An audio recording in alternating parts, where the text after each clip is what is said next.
നമ്മൾ ഒരാൾക്കൊരു രത്നം കൊടുത്തു, ഒരു മാണിക്യം കൊടുത്തു.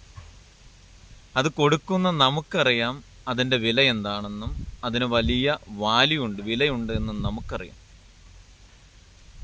ആ ഒരു വില തിരിച്ചറിഞ്ഞുകൊണ്ടാണ് നമ്മൾ കൊടുത്തത്. എന്നാൽ സ്വീകരിക്കുന്ന ആള് അത് മാണിക്യമാണെന്നും രത്നമാണെന്നും അതിന് വലിയ വിലയുള്ളതാണെന്നും തിരിച്ചറിഞ്ഞില്ലെങ്കിൽ അതിൻ്റെ സ്ഥാനം എന്നും ചവറ്റുകൊട്ടയിലാണ്. ഇതുപോലെയാണ് നമ്മൾ വലിയ വില കൊടുത്ത് വലിയ വില കൽപ്പിച്ചൊക്കെ നമ്മൾ മറ്റുള്ളവരെയൊക്കെ സ്നേഹിക്കും. ആ സ്നേഹത്തിന് വലിയ വില നമ്മൾ കൊടുക്കും. എന്നാൽ സ്വീകരിക്കുന്ന ആള് ആ സ്നേഹത്തിൻ്റെ വില തിരിച്ചറിഞ്ഞില്ലെങ്കിൽ നമ്മൾ കൊടുക്കുന്നത് എത്ര വലിയ മാണിക്യമായാലും രത്നമായാലും എത്ര വലിയ സ്നേഹമായാലും അതിൻ്റെ സ്ഥാനം എന്നും ചവറ്റുകൊട്ടയിലായിരിക്കും.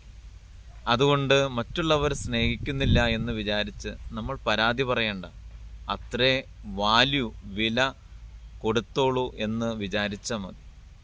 സന്തോഷത്തോടെ ആയിരിക്കുക, ജീവിതത്തെ സ്നേഹിക്കുക. Happy life.